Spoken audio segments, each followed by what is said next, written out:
It's true, I do receive a lot of malicious attacks, and I've been called very dirty words and all the mean things that you can imagine.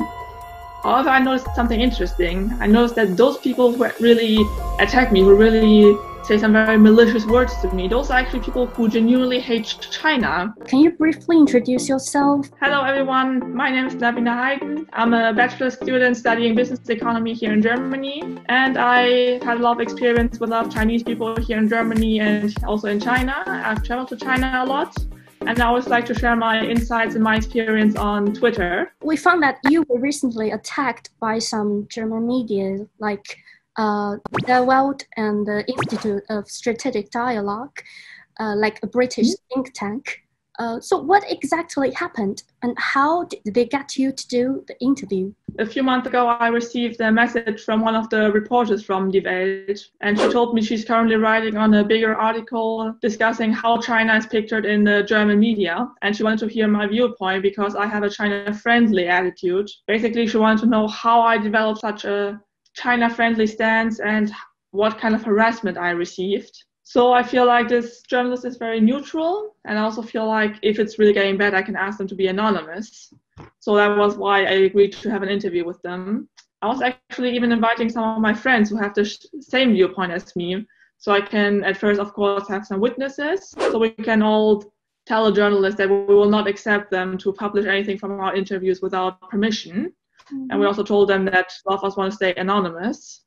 And they also guaranteed us over email that they will not do that. So they agreed to our terms as we understood. However, in the end, we probably all heard about it. They're writing this very large article where they're just slandering me, defaming me, even spreading lies about me. When I saw this article, of course, I felt extremely angry. I feel like if I just leave it be, then my internet presence will be harmed, or I don't know anything worse that I do not want to think about right now. So that's why I started the lawsuit, the crowdfunding campaign, and this is how I ended up here right now. So after those kind of like experience, how did you feel about the conscience of the news media before this incident? Before the interview, before this article was published, I already knew that a lot of media reports are biased and they do have an interest conflict, so they have a reason to write negative views about China. However, I did not know exactly why and how they create those stories. After the interview, I first of all noticed that a lot of those so-called China experts, they actually have a very poor knowledge about China. During one interview, we tried to explain them what exactly they did wrong and why a lot of Chinese may feel offended by their reports, and they do not want to listen. So yeah, a lot of those people, they don't know China better, and they don't want to know China better. Why do you think they are trying to targeting you on the internet? My guess is because I was the only one who was naive enough to take the interview.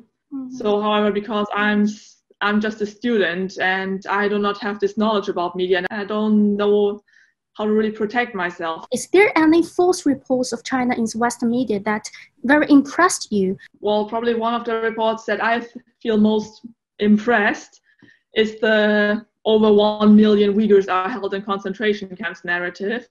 Whenever you read any report about it, you will always see this more than 1 million Uyghurs. You will always see this number. And this number is basically always cited from one media outlet to another. And so far, I haven't seen a single journalist from them who actually doubt this number or even suggest that we should double confirm it. If you really went to Xinjiang and you have basic demographic knowledge and some little statistic knowledge, you can actually see that this number cannot be correct. Because I actually also have some friends in Xinjiang, and I was actually asking them about this number and what happened, and they were completely confused. None of them know any of their family being held in concentration camps. This pattern, you make some very thrilling titles, you post some very strong accusations, and nobody dares to doubt it. To me, it really reminds me of the allegations towards Iraq for owning weapons of mass destruction. We know that Doxing refers to the practice of like putting people's personal information on the internet. So some people, they can be harassed by others. I know that some journalists have disclosed your personal information and posted on the internet. Could you tell us what's happened and how did it affect your life or your friends, your family's life? Well, regarding the doxing, this is actually something that my partner is suffering a little bit more than me. What I basically receive is harassment, hate speech, and also impersonation. What I really notice is that I haven't really been active on social media for too long, so I don't really have anything that I can use to dox me. Mm-hmm. So then instead for doxing, I would turn to my partner. And what they did, they were searching all of his social media accounts, and they just find some random picture of him, Photoshop some text on it, even Photoshopping some of his tweets and making him look like a Nazi or a jihadist, you name it.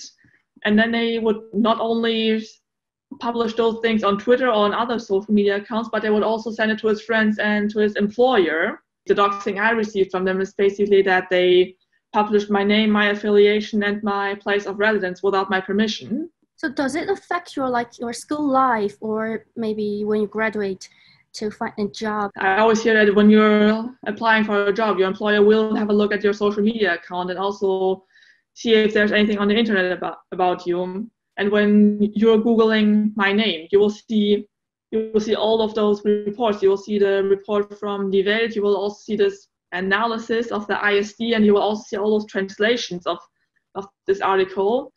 And my worry is that when my future employer will see that, or even my friends will see that, then this will give me some trouble. I will not be hired, or friends will distance themselves from me. Yeah. Of course, I also have some worry that people will come to my hometown and do something. That's actually also a worry I have. I know that you have faced a lot of malicious attacks on the internet. I saw your Twitter, and your Twitter, there are a lot of bad comments.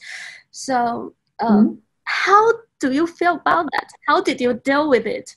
Because it definitely affects your daily life. Do you have any different way to relieve yourself from those kind of malicious comments? It's true. I do receive a lot of malicious attacks, and I've been called very dirty words and all the mean things that you can imagine.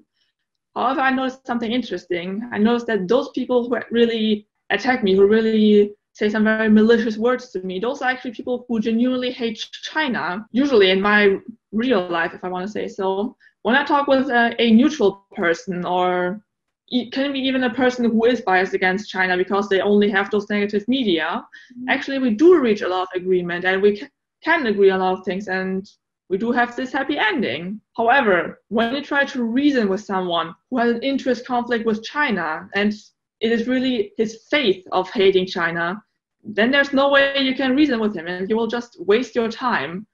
So this is something I learned after a while, that those people who attack you, you cannot reason with them, and arguing with them is just a waste of time. So I learned to ignore those people, and that's basically how I deal with it. How do you view the double standard of freedom of speech? Because you find a lot of examples on the internet or on the Twitter. So why don't people respect your freedom of speech while you are merely expressing some good perception of China? I think freedom of speech is a little bit misinterpreted here. So what the problem here is, this is actually not my freedom of speech, but the freedom of speech from the media, like Die Welt. When those media writers report about me, they're spreading a lot of lies about me and defame me, slander me. And actually, slandering and defamation is something written in our law, which is that this is forbidden, and there will be consequence for it. When I was looking for a lawyer, nobody dared to accept my request because they're afraid of the consequence that will come with it. So the problem here is not that my freedom of speech is limited. It's because those the media like Die Welt, are really abusing their freedom of speech. They're abusing their freedom of speech. There are no consequences for them, giving them too much power. Now, what the consequence is that I can say whatever I want, but I will not be heard. Mm-hmm. So that's actually what I think problematic. What I always hear is that those media, they have a very strong lawyer team. So in my case, actually filing this lawsuit will be difficult. And the problem is because they have this very strong lawyer team, the lawyers I found do not dare to attack them because this will harm the lawyer's reputation as well. According to those kind of things, what would you like to say to Hong Kong young people who still believe that all the fake reports or fake news about China conducted by some Western media? What I want to say to those people is you should really get outside of Hong Kong and really see the world yourself, especially mainland China, because the world is nothing you can learn from media articles. You really have to go to the places and see it yourself. And you will notice that those people around you, they have much more similarities to you than differences. When you always watch the media reports, they always like to emphasize that mainland Chinese are inferior, they're living dirty, they're eating some very weird food. And this is basically doing? It is causing you to hate the people around you. And for Hong Kong people who are living in China, who are surrounded by mainland China, I think this hatred will not benefit them at all. If the violent vandalism in Hong Kong happened in 2019, you know that that kind of things like happen in Germany, what would the German police or ordinary people do? If something like that, like what happened in Hong Kong, what happened here in Germany. First of all, yes, we do have a lot of laws that will protect our citizens and our national security. We really have some violent protests. First of all, we will send police troops there, and they will not attack you, but they will try to take you down and prevent you from harming other people or harming public property. So we will definitely send police forces in there. For example, I also saw that Hong Kong people were storming their parliament, and they damaged those public properties. In Germany, if you would do something like this, like besieging the parliament, people will consider this is called Hochverrat, high treason, and this will definitely be punished. One thing I'd also like to mention is, you saw all the riots happening in Washington. We all discussed that what they're doing is definitely treason, and this will be punished.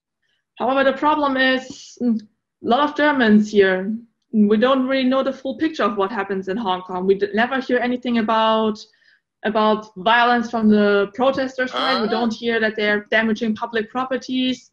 We don't hear the case that they were burning one man alive or even killing some people. All we basically hear is peacefully demonstrating people who were attacked by some very corrupted cops. This is basically what we hear. So we have a very wrong picture of what is happening in Hong Kong. We just believe those people are peacefully protesting and the evil government is trying to suppress them. When did you first become concerned about China? Is there anything that you remember about China that stands out to you? The first time I noticed that China is not what I thought it was definitely when I first came to China in 2016. Before, most of my knowledge about China was from some documentaries or from what my Chinese teacher at that time told me. For example, whenever you would watch any video about China on German media, in some German newspaper, in the media, or in some documentaries, China is always pictured as this very gray place with a lot of rundown building. Everybody's very tense, everybody's oppressed, and you will always see those pictures of crowded streets, and you have a very dystopian picture of China. So when I first go there, and I notice, hey, it's not all so great. People are actually laughing here, and they're actually happy with the way they live here. That was really when I thought, that's not like what I saw in the news at all. So far, what impressed me most is actually how Chinese people view hardship. In China, I always see that people consider going through hardship is it's not necessarily something bad. It can make you stronger, it can make you more smarter. So when Chinese people are facing hardships, they will not feel annoyed, they will not feel bothered, they will actually feel happy to go through it. Because they consider it's a way to improve yourself. And I guess it's because you have those Confucius values, and you have this Buddhism tradition that tells you that you should endure hardship and it's not something bad. It's something I think is very impressive to me. You said that you've never want to be a celebrity. So I want to know, what are your plans for the future? Well, first of all, I will definitely focus a lot on my studies. I will try to focus on my bachelor here in Germany. And once I travel to China, I will also take a Chinese language degree. So this is something I will focus first. For me, I'm still very young, and I still don't know which place I suit best in a society. So I still have to take some time to find myself. Regarding my popularity on Twitter, why I get all those attention, why I get all the support, I was opening a Twitter account so I can improve my English writing skills. That was basically it. And I just thought my China experience is the only thing that is worth mentioning.